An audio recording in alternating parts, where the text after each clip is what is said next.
What's going on, y'all? Welcome into another episode of Cast the Podcast with Ronnie Moore, and I've got my mainstay guest. We might as well just rename this whole deal Cast the Podcast with Ronnie Moore and Kyle Jessie, because my man Kyle jumps on here every time to do an episode, and we left y'all hanging after Neely Henry. It was a real busy week. We wanted to, obviously, the tournament was delayed once again and postponed until ending on Monday. Tuesday was hectic. Wednesday, Thursday, Friday. Basically, my computer was unavailable to do a little Zoom call podcast with Kyle because we were exporting so many videos to recap Neely Henry and try to get done with that event. It's been a tight schedule, and you can speak to that, Kyle. You were at the Smith Lake College event in the off week. We also had opens, and so it has been very crazy. And to put it in perspective, we have basically had 2 full Bassmaster seasons in one calendar year. The world shut down in 2020 after we had one Elite Series event and the Classic in the books. And from June to November, we did every Open and every Elite and every college event possible. We had 2 measly months to try to get recapped and prepared for the next season. And then we have knocked out 3/4 of our season from February to about June. When we knock out the Classic, there'll be just a little bit of the season left. So 2 full seasons in one calendar year. I'm dragging a little bit. I have to admit, I'm a little tired. I'm feeling real old this year. And even though I'm 27, I'm feeling real old. So you've been on the road for a lot of these things. And I know that it's been a lot of awesome moments, but it's also been a lot behind the scenes to get everything going in the right direction.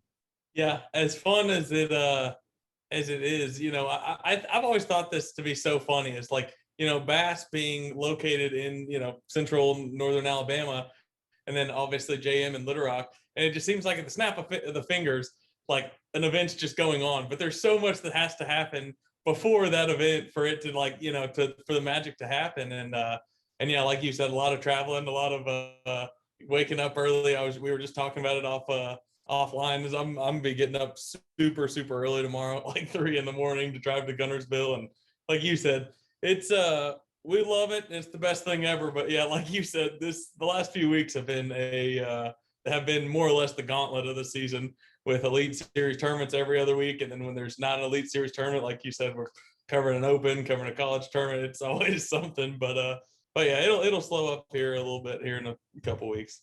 Yeah, we have the light at the end of the tunnel for this gauntlet of events, and then we'll get prepared.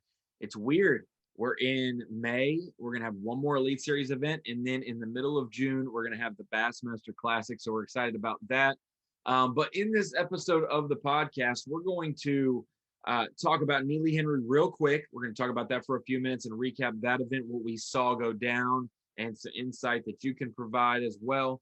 And then we will preview and do our picks for Lake Guntersville, the 7th stop of the 2021 Bassmaster Elite Series season. And to be honest, man, I am beat down, not only physically and I'm exhausted, but just talk about popping my balloon for fantasy fishing for Neely Henry. It's just, I always have that one brutal pick. And normally I'm kind of bailed out a little bit with a couple high echelon picks, in the top 15, top 20, and I can reel off 2 or 3 of those, make up for my 80th placed performer. But that was not the case for Neely Henry for me. I basically had all of my anglers from 39th to 51st. And then I had one in the 70s. And so I had 4 of my anglers in a 12 spot stretch there, right above and below the cut. And then I had 1 below the cut. So I never had a really great performer. But for Drain the Lake, I am doing fantastic overall. I've picked a winner, which you get bonus points for. You double your points for Drain the Lake if you pick the winner. You triple them for the Classic if you pick the winner. And I've picked the winner both events, Lee Livesey and West Logan. Obviously, it didn't go out on a limb there. 2 locals to get it done and win. And before I jump into Neely Henry specifics, I kind of talked about it with you on the phone, and I know I tweeted about it, but 2021, a lot of different weather has happened, a lot of different crazy things, fog delays, postponement, high water, cold temperatures, kind of extremes, talking about long runs or situations, giant bags of fish on the final day, different things like that. And that storm has kind of allowed a trend that normally never happens to really be a thing this year, with the locals. Normally locals have a hard time closing the deal and having a win or a great finish. Normally we'll see them get in the top 20 or 25 and they're like, well, hey, I at least showed out to a certain extent on my home lake. But going back, I'm trying to do this off memory. Cliff Prince, the local to the St. John's, 7th place in the first Elite Series event.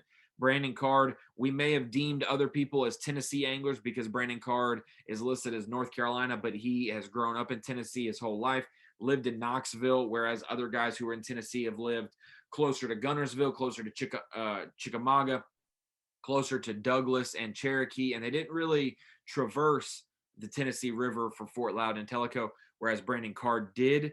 He got 4th in that event. So we have a 7th, we have a 4th. There's a giant spider on my wall right there that just came out from behind my poster. So if I get up, you know why. So we got a 7th and a 4th. Then we have Pickwick. Yes, Justin Atkins, the local top echelon, struggled, but Brock Mosley from Mississippi, his only real tournament lake that he had a lot of really knowledge with growing up was Pickwick. He finished 2nd there. Then we go to the Sabine River. And honestly, we're going to say Lee Livesey, but that's because he spent so much time on the Sabine River hunting and he knows how to navigate it. And so there's a local flair to that, knowing where to go and when to fish this area, when to go to that region. And he was in the top 10 there. And then we go to from the Sabine to Lake Fork, Lee Livesey taking the win there. And then we go to Neely Henry, West Logan taking the win there. And in each circumstance, we had a local angler that really struggled as well. Combs made the cut at Fork, but it was low. He was really inconsistent. Hackney missed the cut at the Sabine. He's not a local, but he has winning history and he's from the state or he lives in the state.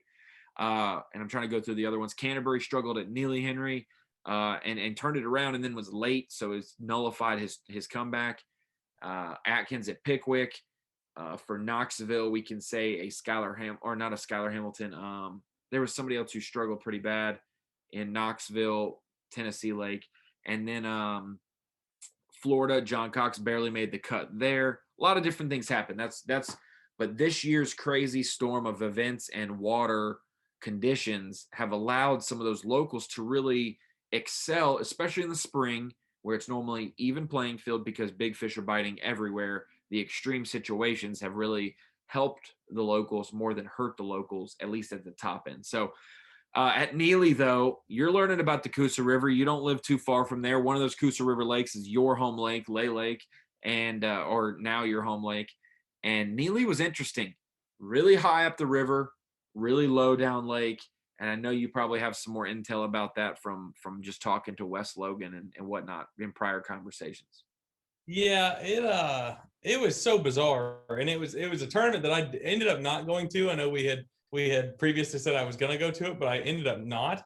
And I really wish I would have been able to see it in person because it was so fascinating that you could be, in the river from takeoff basically up the river, further, and it'd be heavy current, high water, and a lot of the damage obviously we saw done in that area, really close to takeoff, especially on the last day.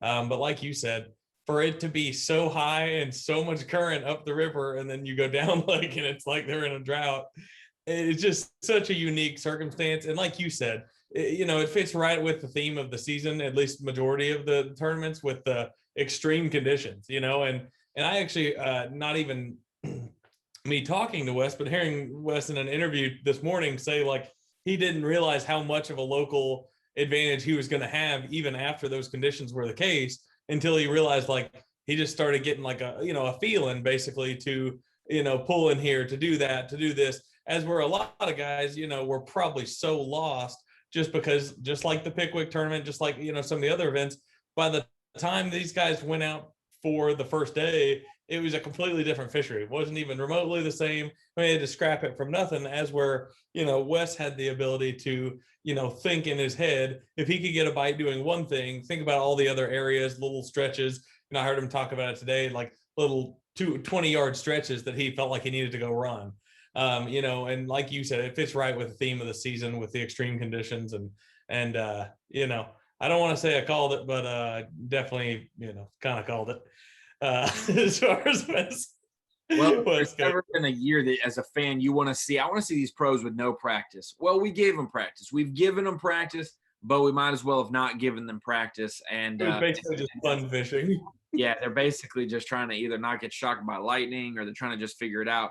And so that's honestly been the adaptation. And so we've seen some really cool moments come from that and some uncertainty, guys not knowing if they're going to catch one the next day or where they're going to get their next bite. And so we talked about that local deal and I just stayed away from 50% pickage of Canterbury because I'm like, man, this isn't a time that it could just be lights out for someone. And then I also said, to give myself a little bit of credit there, I did say that we would see some leaders and some guys really factor away from Gadsden.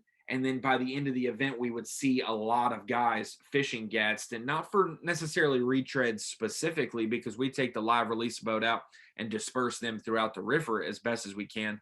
But there are some dump locations that are unknown to the anglers, but you're not going to drive to the dam and drop them off. You're going to drop them off on the way somewhere. So I did think that there would be some people who would find some fish to excel early in the event elsewhere.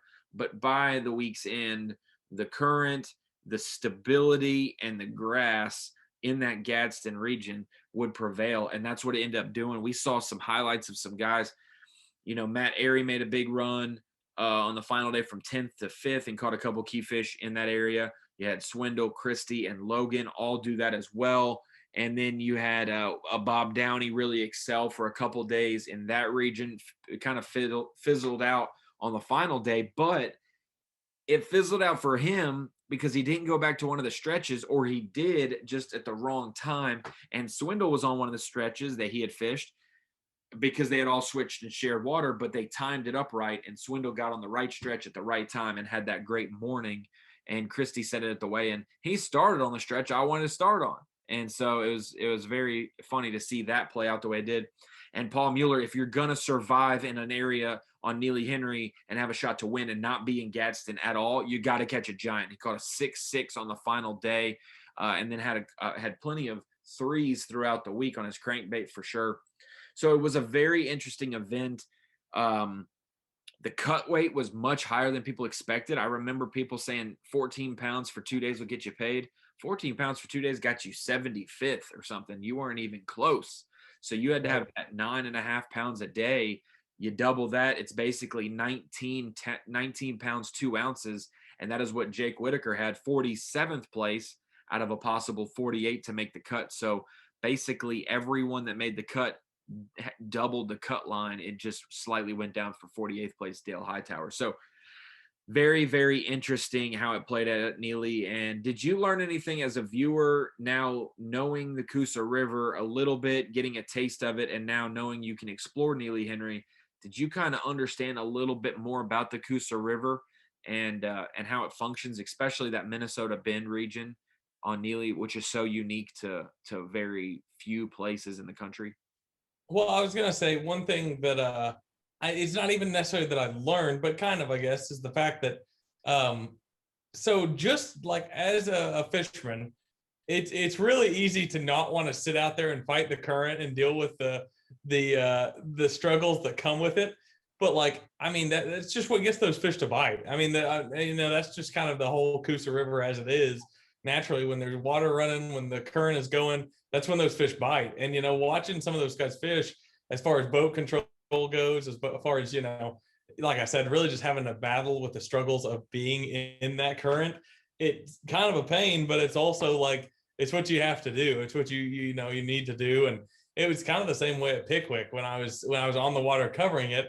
And this to be true, having shot photos by yourself on a boat.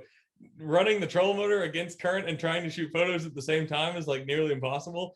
And the whole tournament, when I was covering Brock Mosley, I was like, I wouldn't even want to fish like this because it's so much effort and so much of a struggle just to keep your boat where it needs to be. You get a bite and your boat veers off to the left, and by the time you get the fish in, you could literally be 200 yards down the bank because it's just that strong. But I will say that much, the river bite, and that's, like I said, on really any Coosa River lake, whether it be Neely, Lay, that's one thing that I have not tapped into a whole lot that I just know I need to. And my thing is with that is like, it's like seasonal based. You know, I'm trying to figure out timing wise, like when, you know, running up the river is like the deal. And then when it's like, you know, just something to get some bites, because there's definitely like, from what I can tell, there's like times of the year where it's more practical to be up in the current. And there's times where it's much more practical to be in the lake part of the, you know, of Neely Henry or Lay or wherever it may be. So there's definitely a lot to learn, I think, you know, really for anybody, but especially, you know, somebody that's around Alabama, around the Coosa River. I think you know, we talked about it before the tournament even happened. That's the kind of thing that as viewers, we should love. And I know I do, I know you do, because if everything's just perfect, like Lake Fork was fun to watch and watching those guys just crush them, but like it's almost a little less authentic because that like that's such a perfect case scenario that like every weekend guy, like when we get to go fishing, it's never that good. It's never that easy. It's never that perfect. So like watching those guys deal with the changing conditions and the struggling, you know, all the aspects that made it tough. Like to me, that's what made that tournament so much fun. And it on a handful of tournaments this year, it's been that way.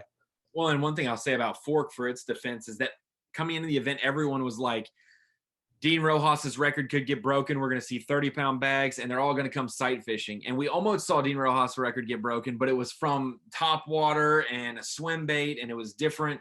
The cold weather that came in and the storms that came in on day 2 just eliminated the spawning bite that everyone, the best in the world, thought was going to happen. And so only a couple of people survived there. And one thing that's really cool is I love seeing those guys adjust and figure out different baits. And at Neely Henry, we got to see every single day someone put something else in their repertoire. We saw a little bit of flipping and a buzz bait come from Gerald Swindle day 1. And then day 2, he locked in the buzz bait in his hand. And then day 3, it really started to peter out. And he caught a couple on a square bill to salvage his day and stay back in it. And he punched some as well, flipped. And then the final day, he mixed in that swim jig. And so he had a plethora. It was like Matt Aries' thing holding up all of his rods. And every single angler basically had that, which was really cool because it didn't go to plan. And so it was truly junk fishing.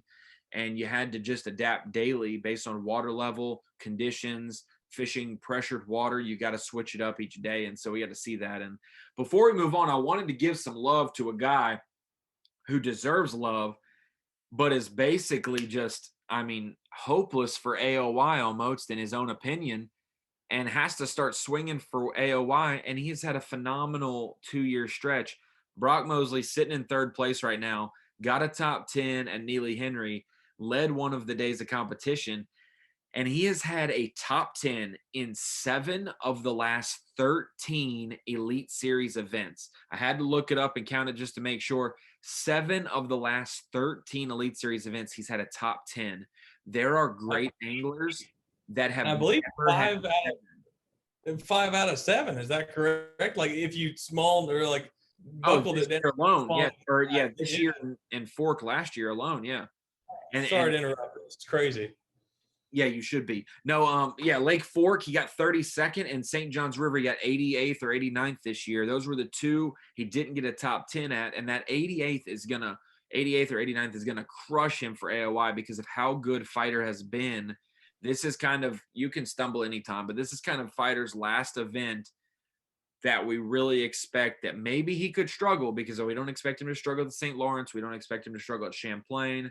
We'll have the Classic as a reset in the middle of that, but Brock Mosley to have 7 of the last 13 Elite Series events in the top 10. And like you said, 4 of 6 this year, and to be almost, I think he's 60 points out of the AOY lead. That's, I mean, what do you want? What do you want the man to do? Not mess up one time? Like that's what we're having to do, is not mess up, because Fighter's been on such a run. So we want to look at AOY and be like, Fighter, you're doing fantastic. Walters, you're doing great. Walters missing the cut by 1 spot at Neely Henry and only weighing in 4 fish, breaking his limit streak, will possibly be the story of the season going forward, because if he slips in and makes the cut, just has 4 more ounces, just has 1 more fish, makes the day 3 cut at Neely, he has the opportunity to jump 10 or 12 spots, keep it within a 20 to 30 point region and realm, which is very doable in a tournament. It's doable in a day of competition. Fighter could finish 30th in an event, and Walters finished top 10, and there's your margin he just made up. So the fact that he missed the cut and was locked out of getting points, and Fighter was able to finish 11th or 12th and maximize his points basically without fishing all 4 days. Our Angler of the Year race is still alive and well because we saw Josh Strassner on one of his home bodies of water catch one fish for 12 ounces and drop to 81st at Neely Henry and give up his lead in Rookie of the Year and fall to third, and now he has to trail Brian New. You're sitting here like, man, one bad day on the elites can ruin any trophy hopes you hope to have. Yeah, it's been crazy to see. I mean, like you said, it's so volatile. I mean, you really can't take a day off. I mean, you really cannot afford it. Like you said, going back to Brock Mosley, I mean, you look at his season, and I thought about this today for some reason. The Paul and Nick AOY season, which would have been 2017. Am I correct on that? 2017. He finished in the 90s in Florida and had a very Brock Mosley-esque finish the rest of the year. So that just basically shows you, like you said, how good of a year Fighters had. For him to have almost identical year to Paul Nix when he won the AOY, if not better, really. I mean, I don't know the point differential, but like at this point in the season, might be better. And literally to be that far behind, it's like, holy cow! Like Fighter has been so consistent. I mean, it's insane. There's only been 1 year since we've gone to the 100-point scale on the Elite Series for the AOY points race and for the tournaments to get a 100-point scale. It's only been 1 year prior to this. I think that's like a sample size of 9 or 10 years. 1 year in the last decade that has had a slightly higher margin from first to second in points than this year. And I think it's by like 2 points. So this is definitely by far at this point in the season one of the biggest runaways in AOY. And so we're going to make our transition over now to Guntersville Fantasy Fishing Picks. And Kyle, I'm going to let you talk a little bit and give me your bucket A because I am not doing too hot in Rapala Bassmaster Fantasy Fishing. I've dropped to 82%. I told you my picks for Neely were going to raise me into the 95 percentile or drop me down into the 70s. It didn't drop me down in the 70s, but 82 might as well be the 70s for me. So I'm hanging tight, but I need some 1200s, a 1300 point tournament to really jump back in it. Well, luckily for me, I did jump into the mid 90s. I jumped into the 96 point something percentile. So I don't want to toot up, bark up my own tree, but pretty happy with it. Sounds like considering how bad my two of my tournaments have been this year. I'm very fortunate to even be that high. All right, so let's start out.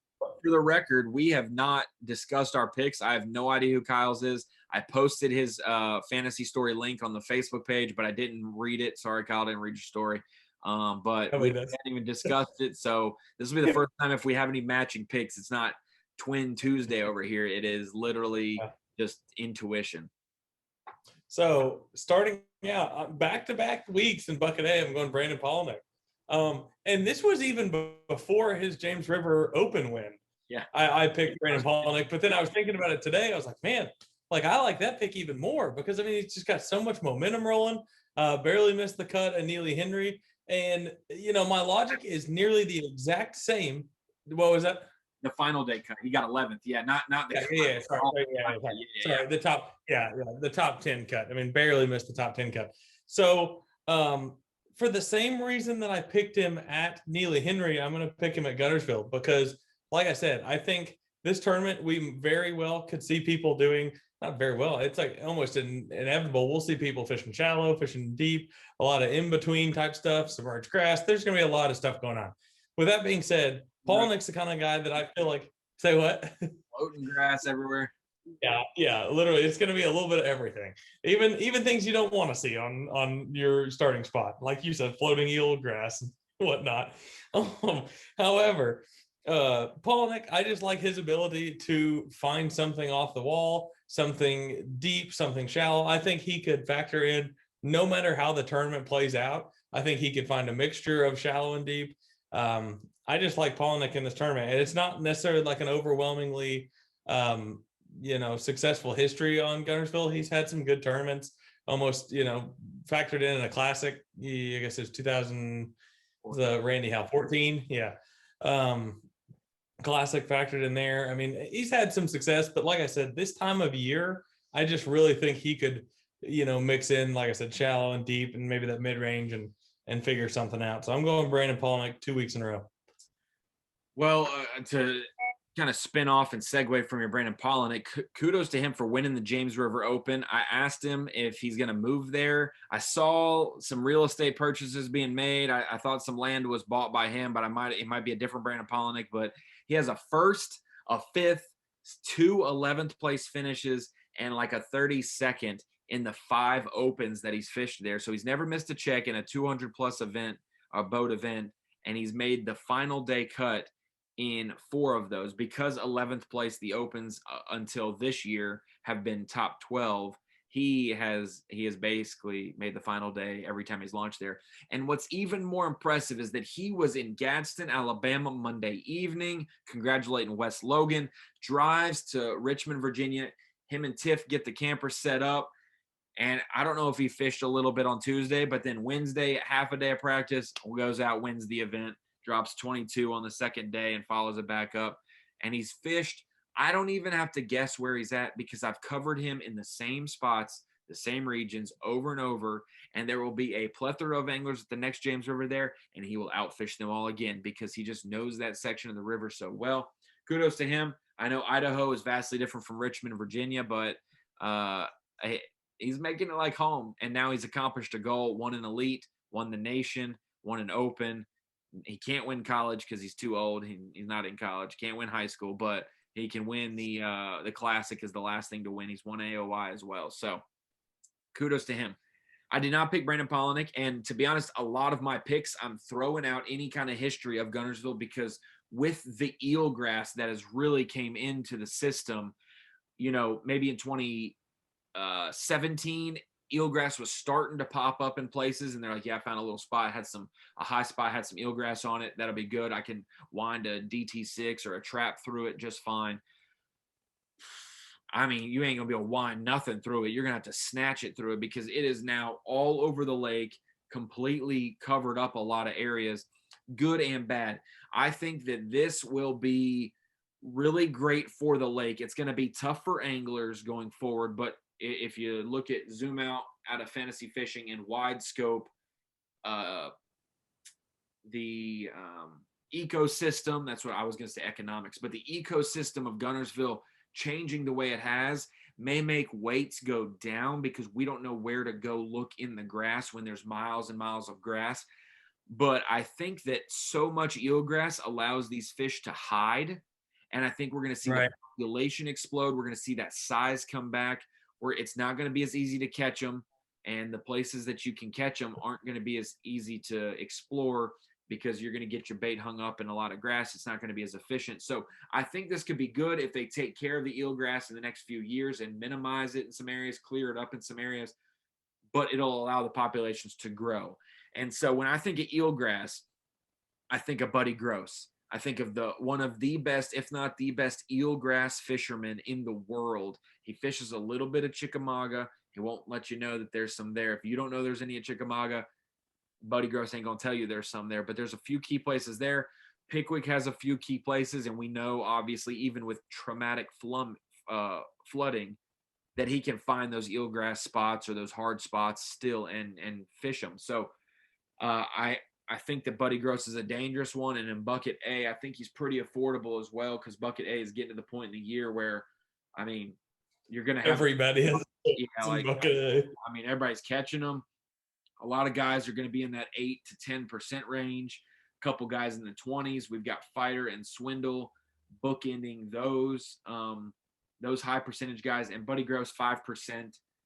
I will take that for a guy who knows eelgrass very well. So he knows Kentucky Lake, Pickwick, Chickamauga probably better than most, but maybe not Guntersville as much. But I think that he knows eelgrass and will feel comfortable even in those choked out areas for sure. And they should be biting. They should be in a good time of the year for them to catch them. So Buddy Gross, bucket A for me. Brandon Polnick, bucket A for you. Now I'm going to jump into bucket B because we may match up in this one, just knowing your love for this man. But I'm picking John Cruz for bucket B. I feel like, and I'm not picking that because he did so well in the Classic in 2020. It was a different time of the year. I think John Cruz is one of the best pre-spawn anglers in the Elite Series, and that's why we see him really excel early in the year. But for Lake Guntersville this time of the year, I think that John Cruz is going to do well. Whether he decides to fish shallow or deep, maybe if there's some shad spawn still going on, but he's been there enough. He's seen it change so much during the years that I think he'll find his way and be able to do something well in bucket B for me. And he's a very good percentage for me, 3%. I like John Cruz. I actually considered that myself. When I went through and made my very first picks, he was my pick, and I went back and checked to Matt Airy. And for kind of the same reason, a lot of my picks in my head, I like to think they could do both.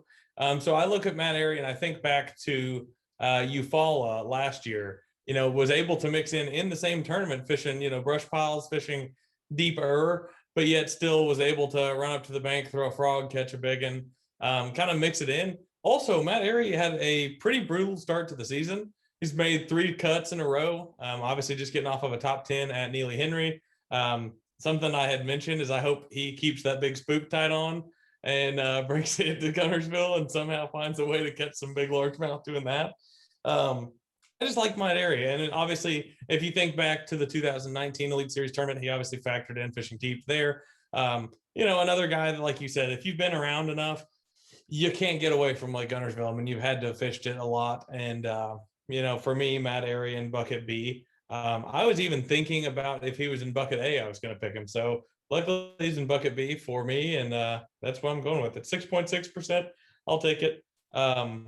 Also, something we didn't talk about in bucket A, and we'll talk about this really, really quick because I know we're trying not to drag this out too long. This could be the time that Gerald Swindle does it. I don't know why. I've just got a feeling that Gerald Swindle, this might be the time that he's going to do it. At least go back to that, it's been so unusual last year seeing him have such a struggle finish at Guntersville. I don't, it's so hard to predict a winner, but at the same point, I don't know why. I just feel like people have almost jumped off of the G-Man bandwagon at Guntersville just because it's it's just too much pressure for him or whatever. I don't know why, but just being an in-between time, I think this could really, really play into his hands. Being able to fish the way he would if he was just out there fun fishing, not being pressured by doing this, that, and the other. And obviously when we were there last time, it was just tough as it was. It doesn't matter if you're the local or not. But anyways, nonetheless, I just wanted to throw that out there because I've been thinking that. I think this might be the time that we see him shine through finally at Guntersville. The fishing world would love to see that, and they were rooting for that at Neely Henry. And I think that we're talking ourselves into that a little bit more now because Wes Logan just won on his home lake. Lee Livesey just did. Maybe Gerald Swindle can do it. We had Bill Lowen do something that we wanted to see him do for a long time. You got Gussie winning, Brian New jumping on the scene and proving that he is definitely a veteran. So many different winners this year that I think that, we see Christy going extremes up at the Sabine. We've seen a lot of different things happen, and I wouldn't be shocked, but man, Guntersville's just too known to have a local advantage on it. You know what I'm saying? It's everybody, even if you're a first year elite pro, like Randy Pearson, let's just say Randy Pearson. He's not the first year elite pro. He's from California, though. He's never heard of Neely Henry in his life, probably.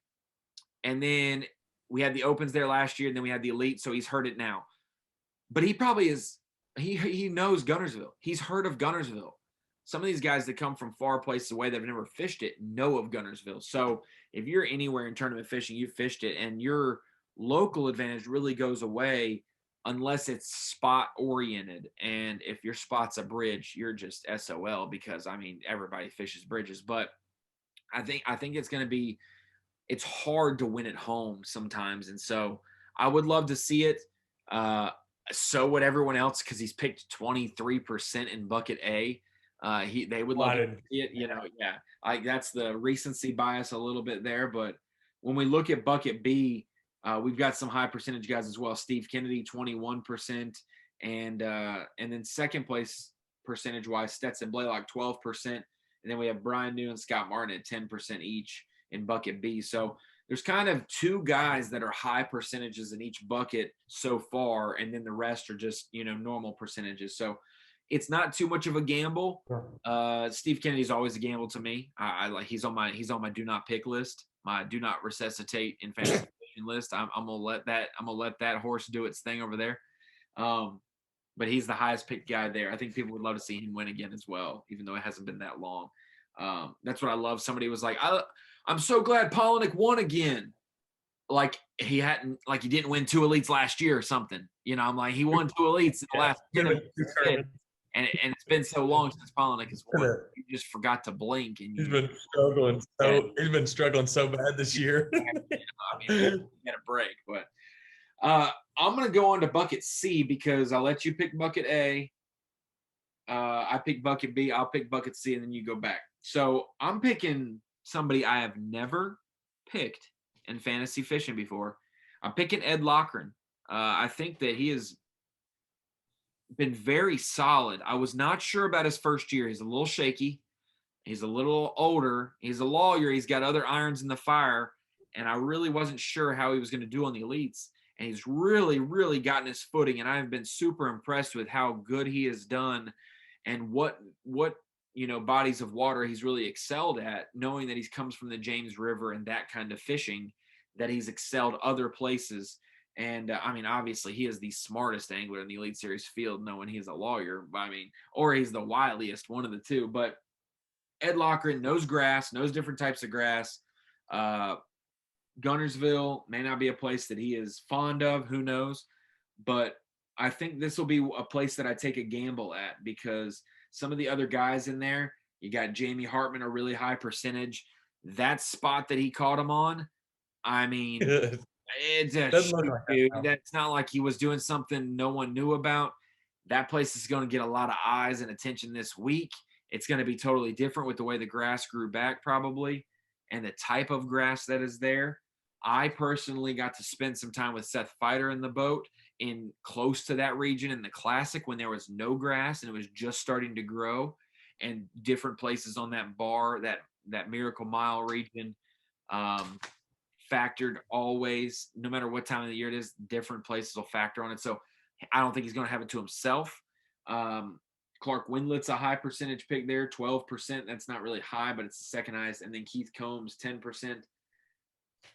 I really don't know. I love him, but I don't know if I can trust Keith Combs. I don't know when he's going to catch him or how he's going to catch him. I don't know, unless it's a Texas lake on a chartreuse and blueback, plug. I don't know about him.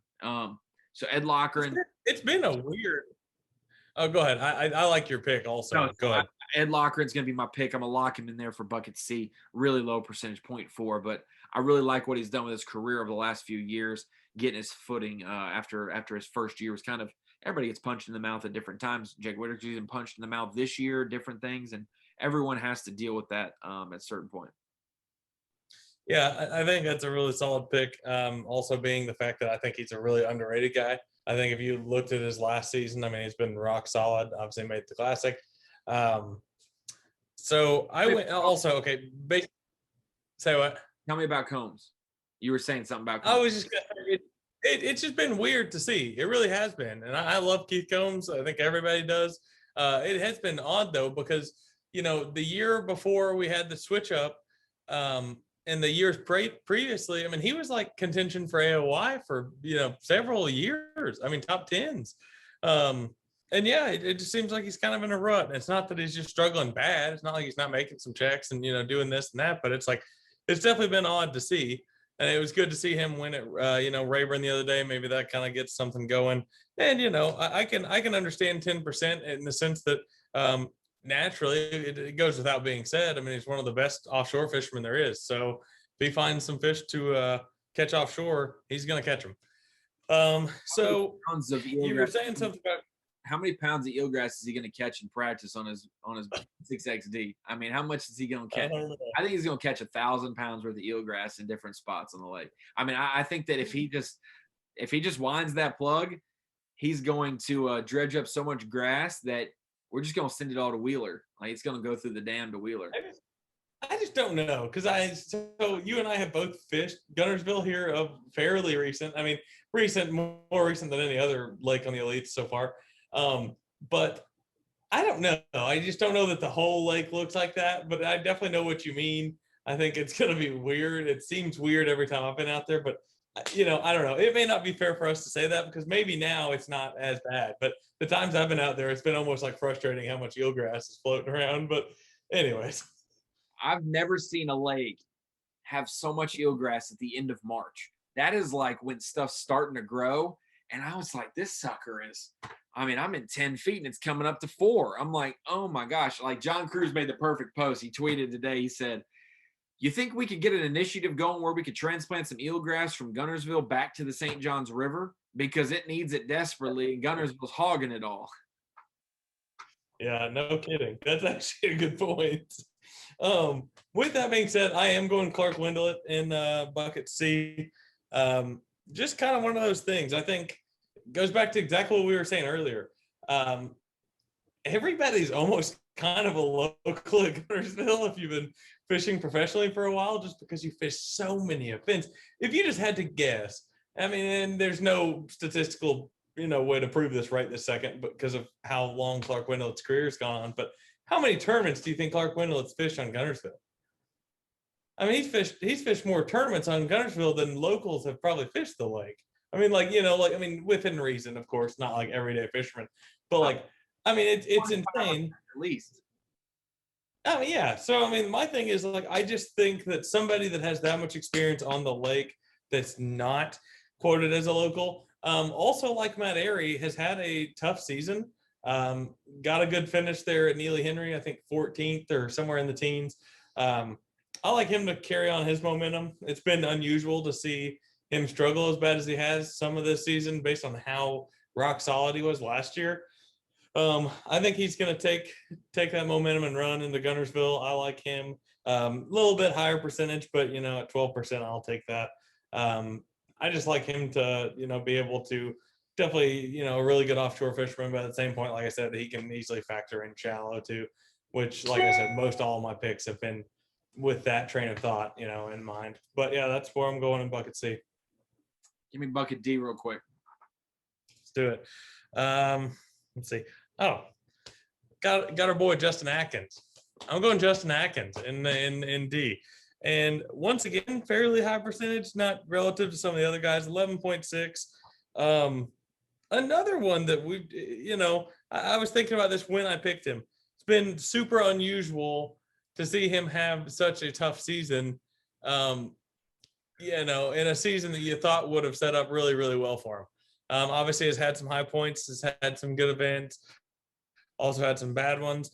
I think Justin Atkins, being a Tennessee River guy, also having some tournament success on Guntersville. And then this was way, way before, I made this pick way before I saw this, but I was just creeping around on Facebook earlier and saw he shared a post from his Mississippi State college days where him and his partner won a big derb on Guntersville at X amount of years, 2 days. So I was like, hey, I like that pick even more. I don't know. I just like him to kind of get things rolling here. I don't really know what it's going to be like for him up north, being that, a lot of his career hasn't, had like major northern swings. With that being said, I like Justin Atkins back on the Tennessee River, much, much less pressure than he was having had at Pickwick. Kind of flying under the radar a little bit. I think Justin Atkins, really, really good chance he makes the top 10 here. I really like a top 10 from Justin Atkins. Nice. I appreciate that pick. And I'll go ahead and why is that your pick? No, that's not my pick. I could see it. You just sometimes you don't need a reason. You just know these guys are gonna catch them because they cannot go this long without catching them. Right. Yeah. Very shocking. I even thinking about this today. In bucket D, scroll down the list and you see some names that you don't normally see there. You see a Scott Canterbury, you see a a Micah Frazier, Same. you see a Paul Mueller, you see Jason Williamson, Chris Zaldane, Jake Whitaker. Oh, dang. Like, these guys are going to have to catch them. They're going to get on their horse if they want to make the Classic. I think I mentioned that in my story actually about Bucket D, is like how many faces are in Bucket D that you would never expect to see there at this point in the season. Which, like you said, is just crazy because, there's a lot of initiative, a lot of reason for these guys to got to catch them now. A lot of urgency, and I was thinking about it. I didn't tell Whitaker this, but I was going to give him my weekly phone call and just chit chat and say, hey, just so you know, if you do manage to come back from your random checking in late and finishing 91st at Pickwick, and you come back to make the Classic, you will have to do so on Guntersville, which has had your number, and the Northern Swing, which has had your number. And you've normally done your work and you could just survive those near the end of the year.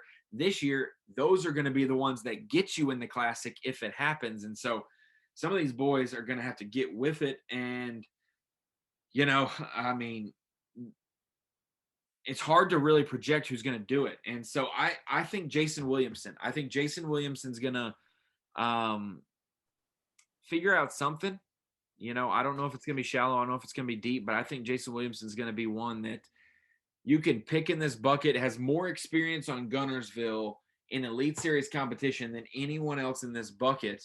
And I think being the longest tenured in the bucket other than Bernie Schultz. And I know I'm not going off history, but it's not going off history. It's going off time on the water there and seeing it change. Not he caught him in 2018, 2017, 2019, and he's going to go back to those same spots and the wishing well is going to provide again. It's more so knowing how to get around the place, knowing what creeks look like, when to go this place, that place. I think that Williamson could be one that catches them this week in Bucket D. And, honestly, I got to make up some points too. There's 3 events left, and I got to get back in the Classic hunt, so to say. And so 0.5%, I need to ride some of these lower percentage guys and try to get some points back for Bucket D. So I'm going with Williamson in that aspect of it. And then as we jump into Bucket E, I mean, it's the same dang thing as Neely Henry. So hard to pick somebody in Bucket E because a lot of these guys have been there all season. And Bucket E kept me from winning a lot of different things last week because all of my picks were in the top 17 of my Bucket A through D, except my Bucket E pick. A lot of the time, that's the case. Your Bucket E should be your worst pick because on paper, those have been the anglers that have struggled more than everyone else. The likelihood of them getting a higher percentage finish is much lower based on their season this year, not their skill set overall. We get to this bucket, and I always expect this clip to go viral on social media, me calling these guys trash or something, but that's not the case. It's just when it's a needle in a haystack on picking the right guy that's going to have his breakout event that year and what his breakout is going to be. Is it going to be 50th for his best finish of the year, or is he going to get a top 20? Or is it going to be like the rest of his season and finish in the 70s? I picked an angler, Rob Dye, Neely Henry, and 70-something place finish, just on par with the season. Just can't get out of that rut for some of these anglers. And so I'm picking a guy who fishes around grass quite a bit, and really just I can't bullcrap you. I don't fish around grass. I don't really know. He doesn't have great finishes necessarily here for me to pick him, but I'm picking Kyle Monty because I'm picking Kyle Monty, 2%. I don't know. God, I hate this. I hate this because it's so tough.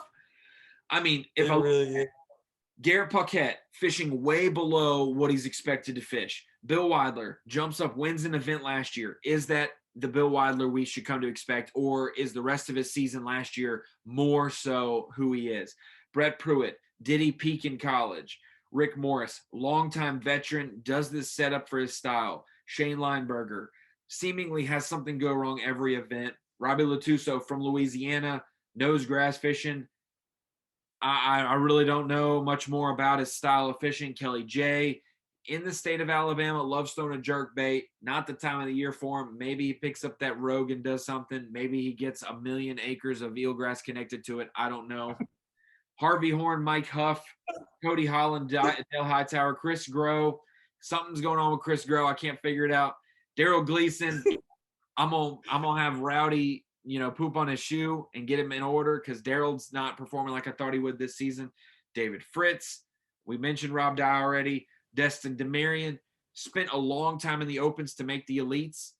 Does make the elites, and then it's a learning curve. But you don't have much time in the elites to have that learning curve. Otherwise, you find yourself low in the points race. And like I mentioned, Fritz and Klun, no rhyme or reason when they catch them. I'm not quite sure how to pattern when they have their best finish, or when they excel. I mean, Fritz did pretty solid. He's done pretty solid a couple times this year, but he has also a really low floor at times. So yeah, Almonte and I don't even have a hook to hang my hat on. I have no idea. I'm just not even gonna do it. So I'm the same way, and I struggle with the same thing at Neely Henry. I don't know how many times I look through Bucket E thinking there's got to be somebody that I think is gonna outshine the rest, and you just couldn't do it. I mean, you just couldn't make sense of it. And like you said, it goes back to almost we're beating a dead horse here. It has nothing to do with their ability. These are all amazing fishermen, but like you said, you get to this point in the season and it's clear that you're that low in the points, you're just in a rut, something's things have just not gone well for you in the season total.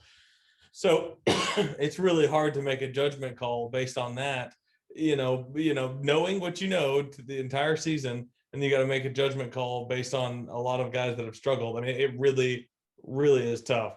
However, it keeps me up awake at night trying to figure out Bucket E because it's not like they're all going to finish bottom 20 in the tournament.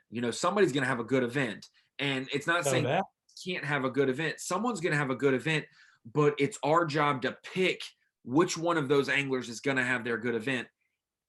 And I don't know. I haven't figured that out yet. I can't predict Bucket E, which means it's very competitive for points for fantasy fishing. When we're looking at it through the scope of fantasy fishing, it's very competitive. If you make a decision, you just jump up huge. If you make the wrong decision, you blend in with the rest. And we're not trying to blend in with the rest. We're trying to make the right decision. And, so I'm just rotating a guy every event because I just have not figured out which angler maybe has had a come to Jesus meeting, with himself in the mirror on his long drive and said, I'm switching up my efforts and I'm going for the wins. I'm going for the top 10. And if they connect, then they will have a great finish. And people will be like, why didn't you pick them? And it's I didn't know they were coming to Jesus in their car when they were headed to Guntersville. I didn't know, so that's just another way to clarify it. It's not that they're so inept. It's that it's so competitive for points in fantasy fishing. It's hard to make the right decision picking that dude. So I covered this guy at Lake Fork, and his exact words were, man, I hate fishing shallow. Who was I talking to? I'm going to get it. Man, I hate fishing shallow.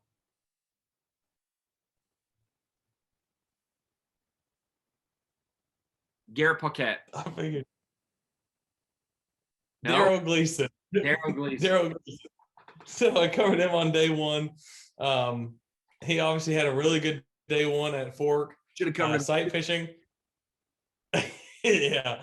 So I would almost want to have this conversation with Daryl Gleason, but it's almost like this year, like you said, it's been weird because you expect him to do so well in some of these events. And, like I said, at Fork, I was in the top 15, top 20, after day one. Has had some events where you think he would factor really well. And that's not been the case. It's one cut of the season has been in Florida, which I don't know. I mean, it came as a little unexpected to me. I don't know if it's his only cut, but the one that comes to mind first for me was in St. John's. However, he is very good structure fishing, very good offshore fisherman. Like I said, I picked him at Lake Fork. He did really well for the first day, and however, the second day did not do so well. But for Daryl Gleason, if he's watching this, fat chance at this point, but it's like almost he just needs to believe in himself, because like he's proven it at every step of the way that he can do it. And it's like almost like he's gotten here and he doesn't believe it or something. It's a weird feeling every time I talk to him or I'm around him, but like you just gotta have that dog mentality. And I think he's got it. I just think he needs to let it loose, and he's gonna let it loose at Guntersville, and it's gonna happen. Well, and what we need to do, if everyone in Buckety is watching this right now, no one is wanting you to go bust a bag every day of competition. You need to show yourself consistency, whether it's going out and catching 12 pounds 2 days in a row, or catching, 14 pounds 2 days in a row. Once you do that and you can stack two, like you said, has a big bag, struggles next day, has a good bag, struggles next day, struggles 2 days in a row. If you can stack a consistent day back to back, then you can stack a third consistent day, or you can stack 4 and you have a whole event, or you can then start to feel with, I got my consistent bag and I did it by 9 o'clock. I'm going to go swing for a big bag, and it connects.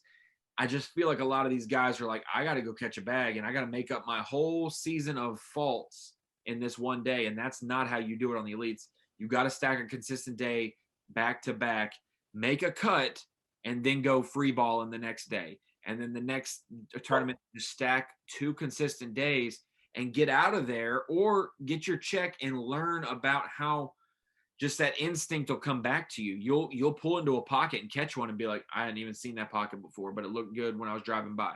And it starts to come back to you. But when you're stressing and you got 3 in the well by 9 o'clock and you're like, man, today's the day I could catch a big bag, and you go swinging for 2 more and you only come into the weigh-in with those 3 still, you didn't do what, you started to shoot too high. Not that you need to aim low, but you got to get 5.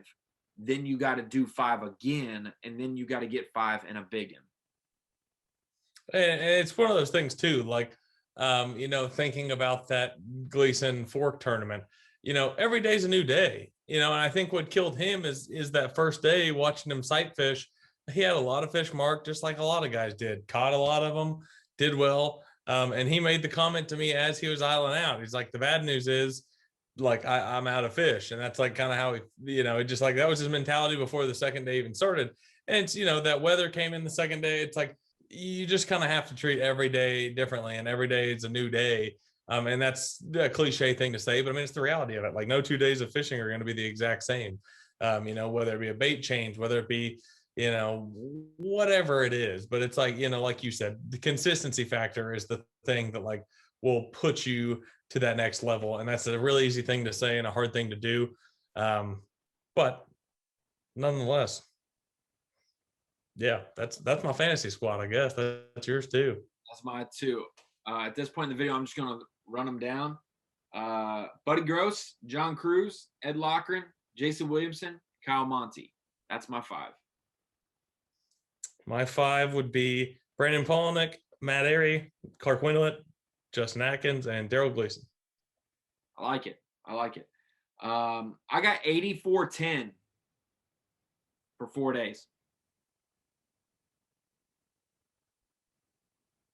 80, how much you say? 84-10. I had 82-10. Nice. So it's going to be 900. So drain the lake squad. We got it. Yes. Okay. All right. Instead of hyper history, I wrote my Drain the Lake squad, my 8-person Drain the Lake team, which I'm doing very well at, very confident in that. And this is the event I probably get screwed over. But I think I've picked my 8 guys, and I've strategically left out 24 anglers or 30 anglers that I can pick 24 from for the Classic. So Classic, Champlain, and St. Lawrence. So my Drain the Lake squad, I'll give you a taste of the first 4. There's my G-Ville, my first 4. G-Man, Gerald Swindle, picking him for Drain the Lake. I really don't know about St. Lawrence, Champlain, and he did not make the Classic, so I'm going with G here. We got KYTP. Do you know what that means? We got no, I was gonna say something stupid, but no. We got the Kentucky Trailer Park, baby. KYTP, picking Matt Robertson, Tennessee River, He's on the other end of it, but I think that this could be his kind of wheelhouse time of year and Sure. his comfort level with baits. Justin Hamner, he's a Tuscaloosa boy, maybe not a bunch of experience in Alabama. At Guntersville, but probably more than he had at Neely. Everybody wanted to classify him as Coosa River guy, but that is not the case in Tuscaloosa. And then Keith Combs, I'll pick him and Drain the Lake because he didn't make the Classic, and you got to suck up north at one point. I mean, he's always doing well at the St. Lawrence River, and I just don't want to bet on that and count on history there. So I think that he'll do good enough for my Drain the Lake to qualify for my one and done pick. Give me 4 of yours, and then I'll show you the rest of mine. So I shared G-Man with you. I got Gerald Swindle. I got Frank Talley. Different times of the year, we've already discussed that, but I mean, it's just comfort level with the lake. Justin Atkins and Jason Christie. I believe you used Jason Christie last tournament, did you not? No, I think I still have Jason Christie saved. I haven't used Jason Christie at all. I've used Greg Hackney, John Cox. I haven't used Jason, and I kind of was a little superstitious on picking him after he gets a top 10. Do I think he's going to get another top 10? I don't know. I think I'm saving him for one of the events coming up that I got to be sneaky with. Well, there's only 2 more you can pick him for, so it's one of the 2. So yeah, there's my G, Tally, Christie, and Atkins, Justin Atkins. Okay, you picked Atkins again. My second 4, I got Iron Man, Bob Downey, Robert Downey Jr. over here. We got Robert Downey, Iron Man. I got Mr. Rick Cullen. I didn't think I'd pick him for Drain the Lake, but I think this could be a good time to pick him. Hansel's So Hot. That's what that little flower looking thing. It's a flame. So I'm going with me some Ray Hanselman, and then Marky Mark, but Mark with a C, Mark Frazier. So my 8 got Gerald, Matty Robertson, Justin Hamner, Keith Combs, and then I got Bob Downey, Rick Clunn, Ray Hanselman, Mark Frazier. So to fill out my fantasy or my Drain the Lake squad, we got Hank Cherry, and that's not just because of the Classic. He naturally has done well there every time. That's one thing. I think a lot of people would see that he won the Classic there and just be like, "Boom, that's a no-brainer." But he just does really well at Guntersville. Matt Airy, I double up with Matt Airy. I double up with some of my picks on Drain the Lake versus fantasy fishing more than you do. Hey, KJ Queen. If you got the confidence to pick him in the 5-man league, same reasons you can pick him in the 8-man league. I just got to save some guys, This is something you and I have talked about. It's I look at these tournaments and with Drain the Lake, and you have to basically pick an angler at his best chance to win that tournament because winning is so important. Obviously, I think you're the same way. Throw a couple wild cards in there just because you kind of feel like you have to spread them out a little bit. KJ Queen would be one of my wild cards for this tournament. Obviously, Bethel Boy, Kentucky Lake, kind of the same principle with Matt Robertson. I think that he could factor in for sure. And then I had Scott Martin, but I'm going to save him for Champlain. And I'm going to go Brandon. Can't say that. No, it doesn't matter. Save him for Champlain. I'm saving him for one of the last 2 tournaments. Take a guess. Probably the one that he's had most success on. I'm going to go Brandon Card. Brandon Card's a really good structure fisherman, somebody that almost always factors in when there's an offshore bite. I think he'll find that, and he's going to round out my Drain the Lake squad. See, I don't double up as much as you because I need 13 ways to be right. Whether it's one Bass Track 2-pounder that pops up and I'm like, fantasy team, baby, give me some glory, feeling good. That's what I get through Bassmaster Live sometimes when I'm like, I just peak up my interest. Somebody caught one. Let's go, my team. Fair enough. I'm just like you said. I try to pick guys that I really think could win, and that's why I would pick Swindle, because I really think this might be his time. But also at the same point, I'm not going to pick him fantasy fishing just because of the percentages. I do not like the percentage in Bucket A. But with that being said, I could easily see him pulling it off. There's a lot of guys in my team that I feel like could pull it off. there's Yeah, definitely some guys that I think could pull it off that I'm saving. But this one we're gonna roll a dice. I think See what that happens. G and Combs were two anglers that I looked at, and I think actually a Ray Hanselman. Those three anglers that I picked for Drain the Lake are the ones that I think that could get a victory. And they could do it different ways. I could see Combs doing it with a plug. I could see Hanselman doing it with a plug or a swim bait, and I could see Swindle winning them with a buzz bait or flipping a jig. So, because about the only place the eelgrass isn't thick as crap is around the dock. So I think that maybe he could flip something and not get that. And I'm probably fat shaming Guntersville. I'm eelgrass shaming Guntersville right now with how much there is. But I was thoroughly shocked with.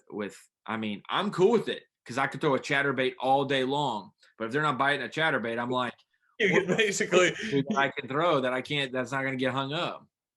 you can basically close your eyes to a 360 around the boat and throw, and you'd be throwing over some eelgrass somewhere. I'm looking at my 360. I don't even have 360, but I'm looking at my 360 for that blade of grass that's just a little taller than all the rest.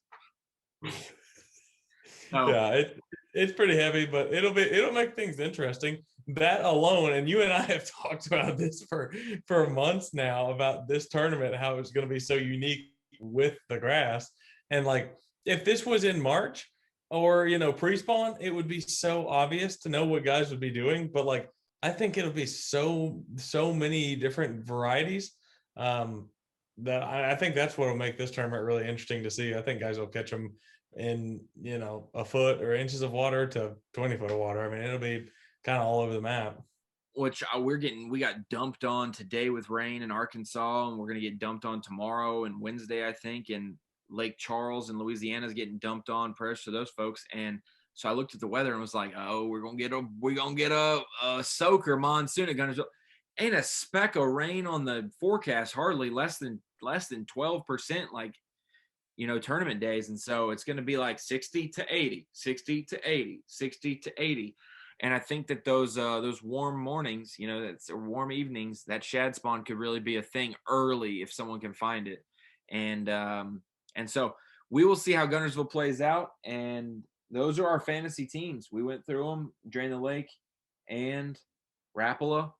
I am dead tired. Got a little tan this weekend doing some yard work, trying to get that tan going. You look red from the Smith Lake event, and maybe, I don't know, not red, maybe tan. Sorry, Kyle, you're looking tan. Definitely got some sun. That's what everybody told me in the office today. Oh, you got some sun this weekend. How many times you heard that in life?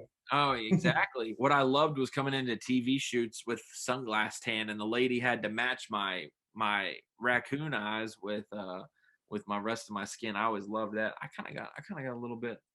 Oh, I'm pointing at the wrong side. I kind of got a little line starting to form.